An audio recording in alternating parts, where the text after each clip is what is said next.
Warning, this is a review of Aquarion Evol for Anime Month. No audio video clips from the anime in question or sound bites of the anime in question were used in the making of this review, seeing that they belong to Funimation Entertainment and the guys at Media Factory. For more Anime Month, stay tuned here to go to Equestria and make sure to hit that sub button for more and to like and comment. Now for something a little bit obscure for Anime Month.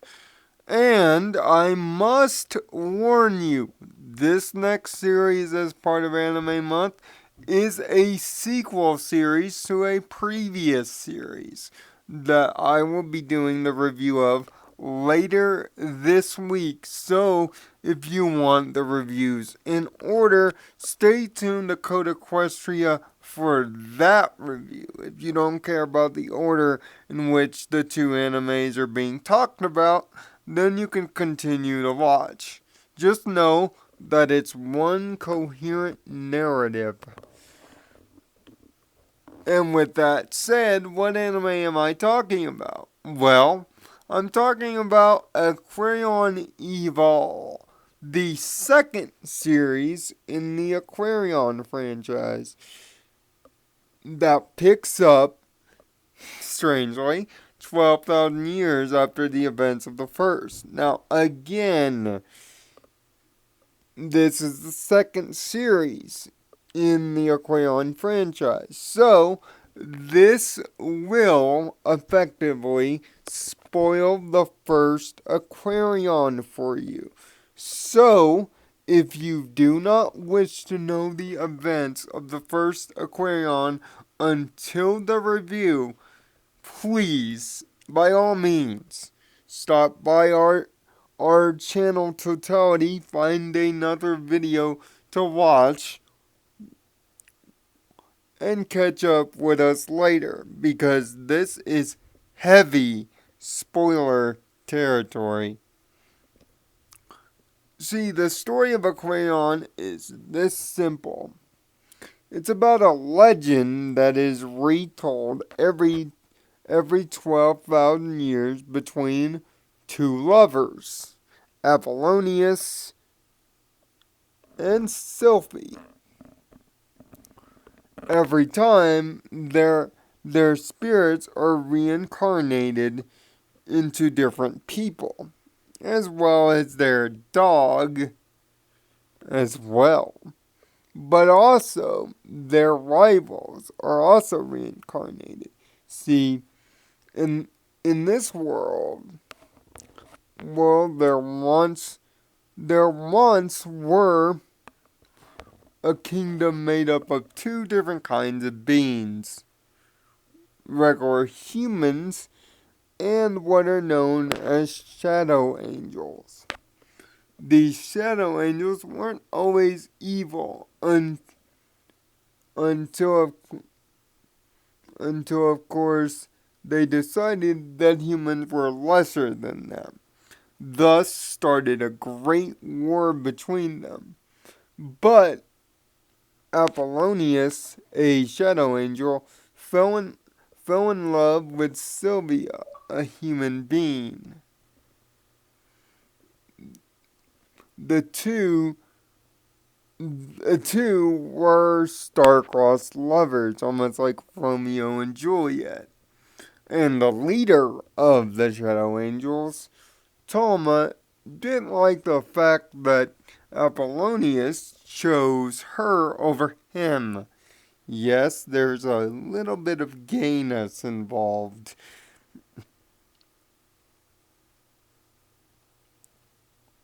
What then occurs is acts of war based on jealousy.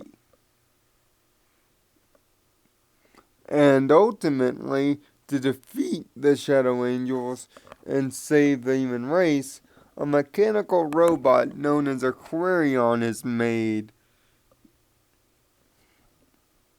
made to crush the Shadow Angels and bring balance to the world. This has already happened in the modern age once before through the events of the regular Aquarion series. But Aquarion Evol picks up 12,000 years after that, with the Shadow Angels' resurrection defeated. 12,000 years later, a new evil group known as the Abductors start taking human lives up to the planet of Altair, which is home to the former Shadow Angels. And it is through a new group of Aquarion pilots for Neo Dieva to save Earth once again from this new alien menace. What does the legend have to do with it? Well, that has to deal with our two main characters in the show, Amina and Mikado. Amata is the reincarnation of the character known as Solar Wing, while Mikado is the reincarnation of the Sylphie character. See, Amada is a film lover working at a local movie theater, and he always loved playing one movie called The Skies of Aquaria Flies, which oddly tells the story of the ancient Aquarion story and how the first series ended. It's a nice little nod. He gets dragged in after he finds out that he has elemental power. See, the pilots of the Aquarion are known as elements. Each element has a special power that allows them contact and control over the giant robot. Think Voltron, but with each pilot not necessarily having outgoing skills, but more of a physical mutation of sorts. See, the difference between Aquarion and Voltron are simply this. Voltron is a straight up robot. Aquarion, though, is powered by the emotions of the pilots used to pilot it. Depending on who's in the seats of the many machines that make up Aquarion, called vectors, different attacks and formations can be made. In the case of this series, though, there is more than one Aquarion now. And strangely enough, males and females are separated in the school in which the vectors protect the city from by something called the Berlin Wall. And yes, if you're thinking Germany, then yes, you're right on point. You see, it is through the events of the first series and something else that the forming of Aquarion through male and female cross-gendering is strictly forbidden. Thus, the reason for the wall.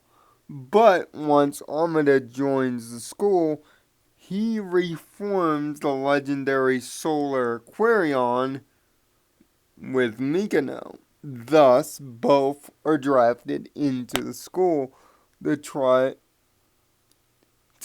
to see if their new form of Aquarion, known as Evol, is the thing that Neo Dieva needs to defeat the Abductors. Then we meet other groups of characters, the tomboyish and wearing way too little Jessica, who happens to be the third wheel in the romantic trilogy here. The exuberant ladies' man Andy Hall, who happens to be Amada's new best friend at the school, and several other students like the small innocent and sweet Yokua, who happened to grow on me a little bit as a character. Her power is to turn invisible, which is best shown seeing that her favorite stuffed animal frog is mainly how you will see her in the series for the most part. And there are many other students along the way like the enigmatic Nix, among others. All of them elemental pilots, and all of them with their own individual abilities.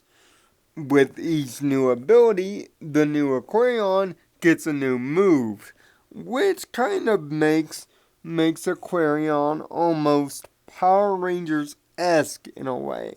Almost a little too much. The first 13 episodes of Aquarion Evol almost feel like a Monster of the Week fair, as the abductors will send something down to start abducting things. Aquarion will show up in its many forms through different elemental team-ups, and a new move will be added to Aquarion's repertoire due to the teachings and lessons that go on outside of battle as they're in school, being led by the charismatic headmaster Fudo, which for the first series you'll notice the similarities right away if you've already watched it. But unlike the regular Aquarion, that relies a little bit on the science of how Aquarion is formed a little too much, Aquarion Evol scraps the emotional science and allows the characters to be the characters, and still allows Aquarion's functions to be driven off of emotion just as before, but without as many hoops. And yes, the process to form Aquarion is known as merging. And when this process is talked about in the series, however, let's just say you'll be thinking of something else that involves the merging of several different people. Yes, the dialogue and even the sound effects during merging have a blatant sexual innuendo undertone. And heck, even during the merging process, the characters are shown in animations in which they are naked. This is a trait in both Aquarion series. And trust me, the dialogue is more light-hearted and sexual light-handed than its predecessor. It's clear with Evol, they still took the story seriously, but they had more of a patience for the comedic bits, unlike the original series that I'll get to later this week. Each of the characters have their own dynamic personality and ultimately do grow on you. But it's really not until the second 13 where the main plot rolls into direction towards a climax. And it's a very good one, especially if you're a watcher of the first series. You'll actually feel more endowed and more rewarded for overall spending the time to watch both series more than you will just the one. But if you're gonna choose an individual series between the two, Evol doesn't seem like the best pick in the bunch, but it's pretty good. The CGI is done very, very well, unlike the first series, and it blends very well with the anime. The music, the music is very well done, even with some carryover tracks from the original Aquarion as well. And the opening and closing themes fit well with both of the tones of the halves of the season of the series as a whole. In fact, not to spoil the ending, but let's just say when you get to the end, the title of the series might surprise you a bit. All in all, it's a fine sequel series, but without any knowledge of the first one, you'll be a little lost. The voice acting for the Japanese dub is excellent, and unfortunately, thanks to Hulu Plus, I had to watch a lot of it with sub. There are only 4 episodes of the English dub available, but of the episodes of the English dub I watched, the English dub is passable to above average, with a lot of the returning voice actors from the original series taking up new roles, or in the case of Fudo, reprising his role in a strange way. The series might not win any awards for being the best among what you would call mecha anime, but it most certainly holds its own. With its semi lighthearted hearted tone, it's a lot easier to get into, and the characters are likable in their own way. But the amount of sexual innuendo that is being underplayed might not make this anime acceptable for kids, or if you're not a fan of that kind of stuff, you might want to avoid it. There are a lot more female characters in this series than the original to play up the innuendous relationships that are on display here. But all in all, it's a fine sequel series to an already fine original series. Tune in on Thursday, and you'll be able to find out how the original series fared. I give Aquarion Evol a 7 out of a possible 10. A little too much innuendo and a little too much reliance on your memory of the first series might be a drawback here. And with the slow start, you might be a little pulled out of it. But if you manage to sit through the first 13 until the plot really ramps up, you'll get a nice and fulfilling payoff in the end. Until Thursday, when I talk the original Aquarion. And again, if you wish to watch Aquarion Evol, it is sorely and highly suggested that you watch the original Aquarion first. You can find both Aquarion and Aquarion Evol as part of the Funimation app on your Xbox 360, Funimation.com, or through Hulu Plus. Those are the quickest ways to get a hold of it. You could also probably find it on Crunchyroll as well, and of course on DVD, with only the first few episodes of Evol being recently translated and DVD dropped through Funimation. But the entire series of the original Aquarion is available on DVD, or through many other means. Until next time, find peace in your own nirvana, and thanks for watching.